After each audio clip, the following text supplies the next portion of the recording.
안녕하세요. 사랑하는 남자친구와 결혼을 앞두고 있던 30대 중반의 여성입니다. 비록 남들보다 조금 늦은 나이지만 운명의 짝과 인생의 제2막을 시작할 거란 기대에 부풀어 있었지요. 그런데 결국 이렇게 사연을 쓰는 입장이 되었습니다. 속이 많이 상하네요. 남자친구와 저는 지인의 소개로 만났습니다. 남자친구는 저보다 4살이 많았고 주변에서는 나의 이야기를 들으면 누구 하나 빠지지 않고 궁합도 안 보는 4살 차이라며 저희를 천생연분이라 불렀어요. 하지만 그런 게 어디 있겠어요. 저희도 어느 다른 연인들처럼 사소한 이유로 바보같이 다투기도 하고 그랬습니다.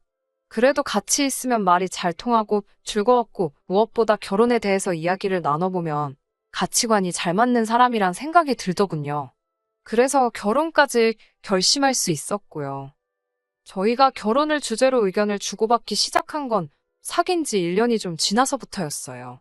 다른 연인들에게는 어떤 의미인지 모르겠지만 저에겐 정말 중요한 대화였습니다. 대화를 통해 남자친구가 제 결혼 상대로 어떤지, 남자친구의 집안 분위기나 식구들은 어떤지 대략 파악할 수 있었으니까요. 일에 매달리다 보니 친구들 하나둘씩 사랑하는 사람 만나 결혼하고 가정을 이루는 걸 눈치채지 못했습니다. 그러다 아차하며 뒤돌아보니 저 혼자 남았더라고요. 그때 솔직히 조바심이 났던 것도 사실이에요. 그래서 남자친구가 제 마음속에 더 깊숙이, 더 빠르게 자리 잡을 수 있었던 건지도 모르겠네요. 저는 학원 선생님이고 남자친구는 공무원입니다. 사람들이 남자친구의 나이와 직업을 알고 나면 그래도 7급 정도는 예상하더군요. 하지만 제 남자친구의 경우 오랜 시간 중소기업을 다니다 3년 전에 독하게 마음먹고 공무원 시험을 준비해 합격한 케이스로 9급 공무원입니다. 처음 남자친구를 소개받았을 때 합격한 지 얼마 안 됐다고 본인 입으로 이야기를 하더라고요. 그렇다 보니 수입면에서는 제가 남자친구보다 사정이 좋았고 반면 남자친구의 직장은 안정적이었지요. 학원가는 너무 치열해서 올해 학생이 많이 모인다 해도 다음 해에 어떤 변수로 어떻게 달라질지 아무도 알 수가 없었거든요. 남자친구는 홀어머니 손에서 자랐다고 했습니다. 아버님께서는 남자친구가 20살 무렵 타지에서 혼자 지내시다 돌아가셨다고 들었어요. 어려서부터 어머님과 아버님 사이가 굉장히 좋지 못했답니다. 결국 남자친구가 초등학교도 들어가기 전에 아버지께서는 집을 나가셨고 이후로 어머님께서 남자친구와 남자친구보다 2살 많은 언니를 홀로 키우셨다고 하더라고요. 아버님에 대한 어머님의 원망이 너무나 커서 아버님 장례식에도 가보지 못했다 했습니다. 어디에 묻혀 계신지 아니면 뿌려지셨는지도 모른다고 하더군요. 그런 슬픈 과거가 있다는 걸 알고 나니 제 마음도 아프고 좋지 않았습니다. 하지만 저는 남자친구와 결혼을 앞두고 있던 연인 사이였기 때문에 남자친구에게 안쓰러운 마음이 생기는 동시에 여러 가지 생각이 들더라고요. 특히나 걱정이 되었던 건 남자친구가 보이는 어머님에 대한 뭐라고 할까요? 안타까움? 그런 것들이 걱정이었지요.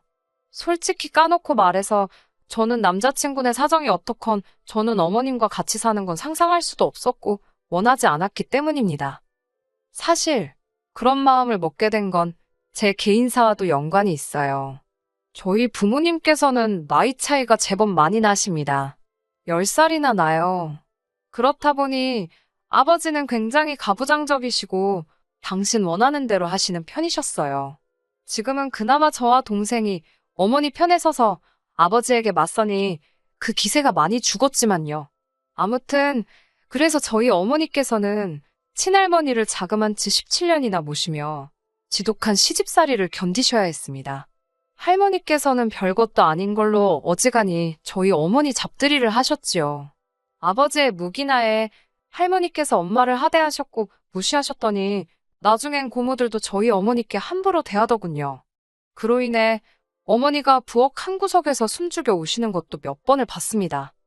그러다 세월이 흘러 이렇게 말하긴 뭐하지만 할머니께서 돌아가시고 나서야 비로소 저희 어머니는 자유의 몸이 되셨어요. 어머니가 하신 말씀이 자식 둘 키우는 것보다 시어머니 한 분 모시는 게 몇 배로 고되고 힘드셨답니다. 딸의 입장에서 시어머니 모시는 며느리의 인생을 그토록 오래 지켜봤으니 어떤 생각을 했겠습니까? 정말이지 제 목에 칼이 들어와도 시어머니하고는 안 살 거라고 아주 오래전부터 결심을 하게 만들더군요. 그래서 남자친구와 결혼 이야기가 나왔을 때 나름 독하게 마음을 먹고 물어봤습니다. 혹시 어머님을 모시고 살고 싶으냐고요. 만약에 남자친구가 그렇다고 하면 헤어질 생각이었어요. 제 성격이 실없는 소리는 안 합니다.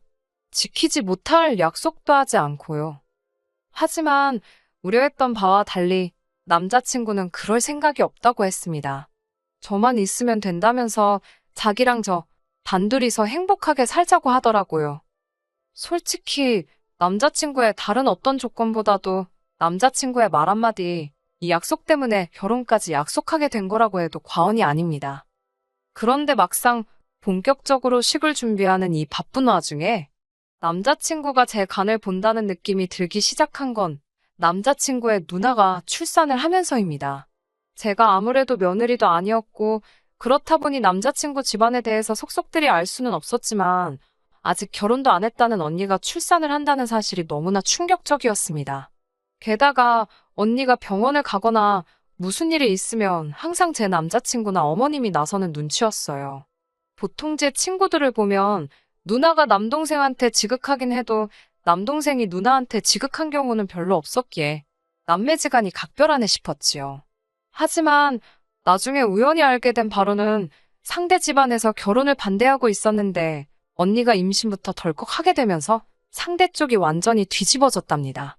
애고 나발이고 필요 없다고 키우던지 버리던지 마음대로 하라면서요.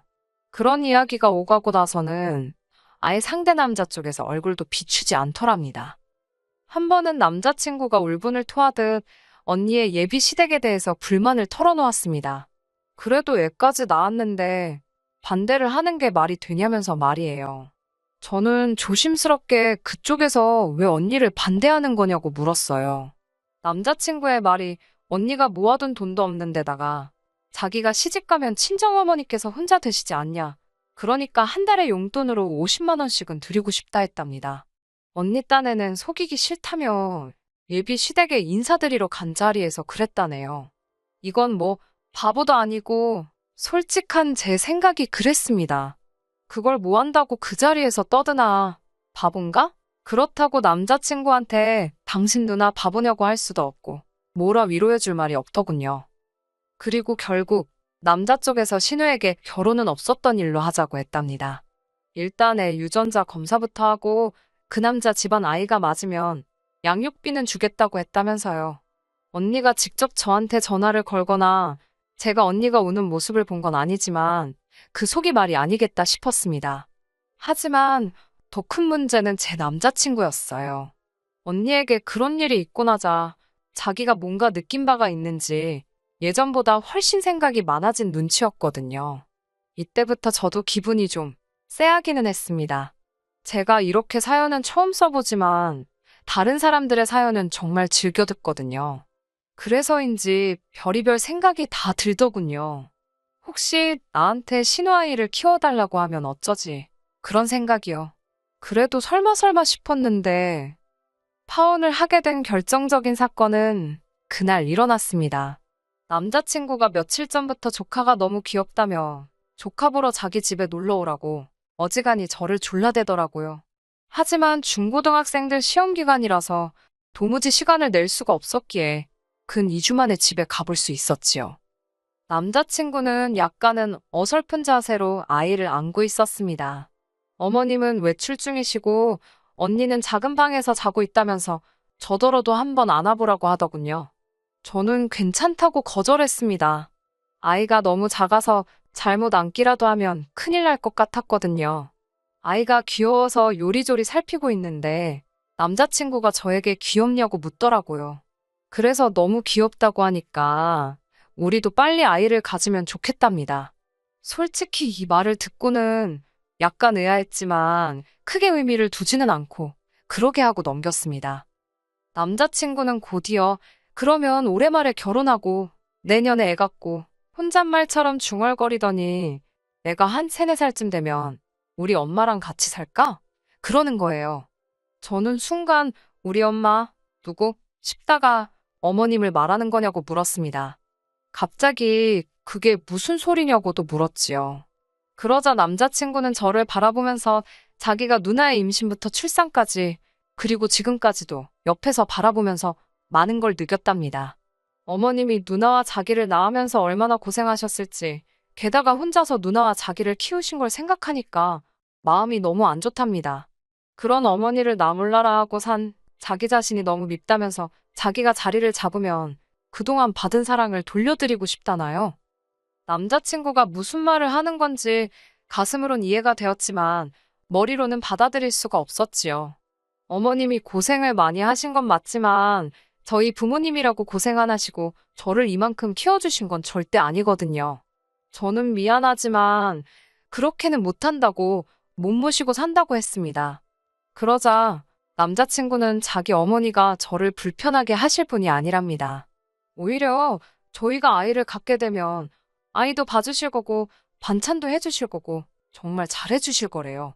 저는 남자친구가 알아듣게끔 설명을 했습니다. 잘해주시고 못해주시고의 문제가 아니라 시어머니랑 같이 산다는 사실 자체가 불편해서 싫다고요. 남자친구는 살아보지도 않고 왜 그렇게 단정을 짓는 거냐면서 일단 살아보고 서로 너무 안 맞는다 싶으면 그때 따로 살면 되지 않냐입니다. 남자친구와 제 사이에는 몇 분간 어색한 정적이 흘렀습니다. 그러다 제가 먼저 말을 꺼냈어요. 그러면 우리 부모님도 같이 모시자고요. 남자친구는 눈을 동그랗게 뜨더니 그게 말이 되냐입니다. 그래서 안 될 게 뭐가 있냐고. 우리 부모님이 아파트 파시고 오빠랑 나랑 결혼할 때 쓰려고 모아둔 돈 보태고 어머님이 이 집 파시고 다 긁어 모아서 아파트 큰 거나 주택 사자고 거기서 다 같이 살면 되겠다고 아무렇지도 않다는 듯 말을 이어갔습니다. 남자친구는 황당한 표정으로 그러면 자기 누나는 어디 가서 사냐입니다. 그래서 글쎄 그건 모르겠다. 언니도 모아둔 돈 있을까? 하긴 일단 집값이 얼만지 봐야겠다. 집값을 보고 4등분해서 각각 부담하면 될 것 같다고 아주 순수한 마음으로 이야기해줬지요. 남자친구가 지금 자길 매기려는 거냐면서 기분 나쁜 티를 내더군요. 그러더니 기껏 한다는 소리가 왜 4등분을 하냐입니다. 저희 친정부모님은 두 분이고 어머님은 혼자시니 아버님 대신 신우를 쳐주면 되니까 3등분을 하잡니다. 자기 딴에는 논리적이랍시고 떠들어대는 거였지요. 결국 제가 짜증을 숨기지 못하고 쏴붙였습니다. 언니가 당신 키웠어? 아니잖아. 그리고 언니 오면 언니 애는 어떡할 건데? 언니 애는 계속 커갈 거니까 그럼 뭐 걔한테도 보태라고 해.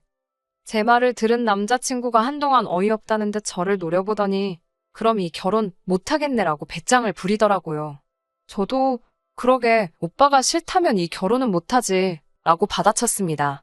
이쯤부터는 솔직히 남자친구나 저나 감정이 상할 대로 상한 상태라 말이 좀 세게 나갔어요. 수습할 수 있을까 싶을 정도로요.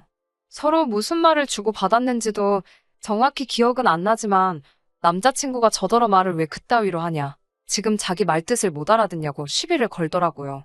저도 남자친구에게 어머님 안 모시고 산다고 해서 내가 오빠 프로포즈 받아준 거 모르냐며 왜 남자가 한 입으로 두 말을 하냐고 빈정거렸지요.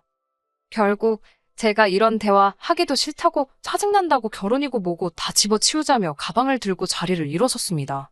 그러자 남자친구가 저를 붙잡더니 자기가 너무 억지를 부린 것 같답니다. 하지만 이어지는 말은 더 가관이었어요. 양가 어머님들만 모시고 살잡니다. 어이가 없어서 제가 우리 아버지 빼고 어머니만 모시라는 거냐니까 두 분을 같이 모시면 한 집에서 자기 어머니가 얼마나 소외감을 느끼겠냐고 그래요. 제가 제정신이냐고 잘 살고 계신 우리 부모님을 오빠가 뭔데 찢어놓으려고 하냐니까. 그러면 자기 엄마 기분은 신경도 안 쓰냐입니다. 불쌍하지도 않냐고요. 한 집에 커플 둘의 솔로 하나면 말이 되냐면서 어차피 저희 부모님 각방 쓰시지 않냐고 그러는 거예요.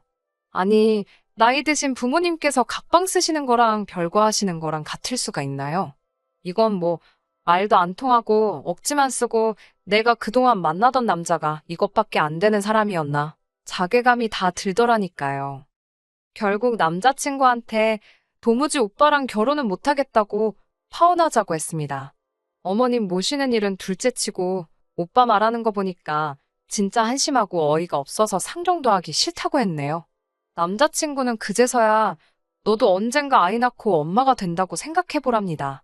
제 자식이 제가 나이 들었을 때 이렇게 외면한다고 생각하면 가슴이 찢어질 것 같지 않냐면서 자식된 도리를 하자는 거랍니다. 남자친구에게 오빠는 오빠 어머님께 자식된 도리를 하라고 나는 내 부모에게 하겠다 했어요.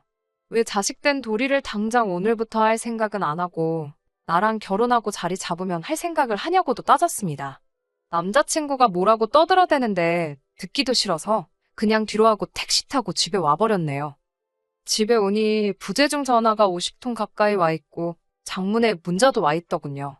제가 그렇게 싫어할 줄은 몰랐다면서 다시 한번 다른 방법을 찾아보잡니다. 말귀를 못 알아들었구나 싶어서 허탈하더군요. 눈물이 하염없이 흘렀는데 슬퍼서가 아니라 화가 나서 흐른 거였어요. 이런 인간과 보낸 제 세월이 아까워서요. 솔직히 남자친구와는 폼을 보아하니 지금은 어머님을 모시고 살자 하지만 여차하면 자기 누나 불쌍하다고 누나랑 조카도 데리고 살자는 소리가 나오게 생겼더라고요. 그래서 조금도 타협할 수가 없었던 것도 있습니다.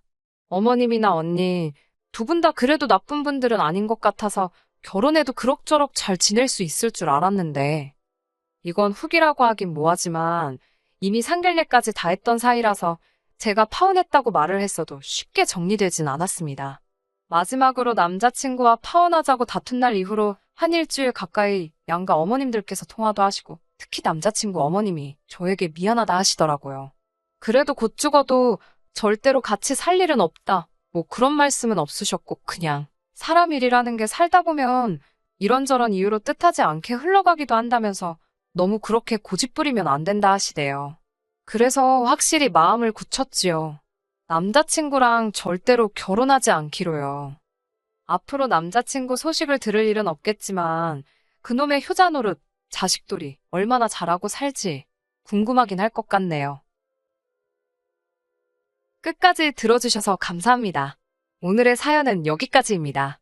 구독과 좋아요, 알람 설정 부탁드리고 더 좋은 사연으로 다시 찾아뵙겠습니다. 감사합니다.